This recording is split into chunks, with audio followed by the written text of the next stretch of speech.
parents face two challenges each September: getting their kids out of bed after a summer of sleeping in and getting them to do their homework. In recent years, there's been pushback about the amount of homework many kids are assigned each night. We asked some parents about their thoughts on the usefulness of homework.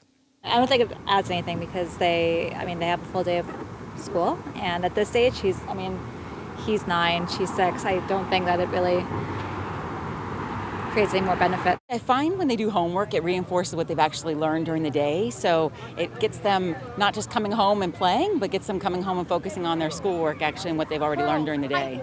So actually, I'm for keeping homework. The debates picked up steam since a Facebook post by a second-grade teacher in Texas went viral. Brandy Young wrote she was doing away with homework because she thinks research about its benefits isn't conclusive. Instead, she suggested spending time eating dinner as a family, reading together, playing outside, and making sure kids go to bed early. Now, the National Education Association recommends 10 to 20 minutes of homework for first graders and then 10 more minutes for each advanced grade after that. One thing's for sure, parents, students, and educators feel strongly about this issue. Joining me to discuss it are Dr. Nancy Hill from Harvard's Grad School of Education and author Elfie Kohn, who wrote The Homework Myth. Thank you both for being here. So let me just throw the obvious question out there. Where do each of you come down on who should be doing homework and how much they should be doing? I think it's important to frame this question in terms of whether kids need to work a second shift of academics when they get home from a full day of school at all, instead of allowing ourselves to just go down the road again of talking about what kind of homework and for how long. For example, no research has ever found any benefit of any kind from any homework below the high school level, and newer, better designed studies have cast doubt as to whether kids need to do homework even in high school. So we know the disadvantages: the exhaustion, the frustration, the family conflict, the loss of interest in learning. Homework may be the greatest extinguisher of excitement about learning ever devised. But not only is there no strong, compelling advantage to weigh against the disadvantages, when we're talking about younger kids, there's no benefit at all, according to the research. Right. Nancy, what do you think? Well, I think we can all agree that this idea of kids doing homework late into the evening, crunched over their desk, not able to eat dinner with their family and these sorts of things, I think we can agree that that level of homework is not helpful. I hear a but in there. However, but there are some benefits to homework, and when you look at quality of homework and its purpose, I think all levels of homework is not the same. And as I look at the guidelines, 10 minutes of homework, I think 10 minutes of rote homework that interferes with dinner time, perhaps not. But this idea that even young kids can take something they learned in the classroom and then look for evidence in the world around them, counting things, observing things. But I think that way we can see homework can potentially be beneficial. When we look at the idea of repetition and practice that comes from doing homework outside the classroom. I think if you learn to play the piano, you're not going to learn to play the piano by just showing up at the lessons. You have to practice. I think that kind of practice is beneficial.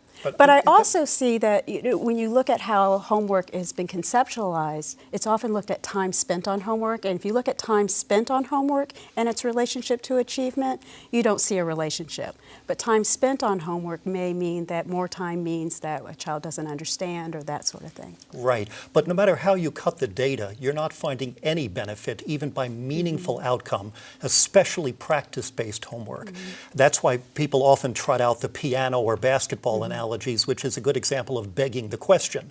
The question being, is intellectual development analogous to learning the violin? And it appears not to be the case. What I find interesting is that I've talked to teachers, including high school teachers, who have completely done away with homework of any kind with uniformly fabulous results, which corroborates the research is failing to find any benefit. I agree with you that certain kinds of homework are less detrimental or stupid than filling out worksheets. But that still doesn't meet the burden of proof showing that even that kind of homework is necessary when many teachers do without even that and let kids develop in other ways at home. Just to clarify, though, I mean, that obviously, you weren't using the phrase less stupid or less detrimental. You were saying that there is a benefit. Have you seen research that Elfie is perhaps not aware of or that he's neglecting to mention that has indicated a concrete benefit? Or is he right that there's no study that shows that homework of any kind has a benefit for kids, especially younger kids? Well, there is some research. Harris Cooper at Duke University has shown that homework that is in preparation for the next day, so like in this idea that we're hearing about today, a flipped classroom where students might watch a video or do some kind of preparation, that then they're now prepared to do more active engagement in the classroom. There But is Cooper's some research there only found a benefit in terms of if you prepare by memorizing facts, you do better on a test of those facts tomorrow.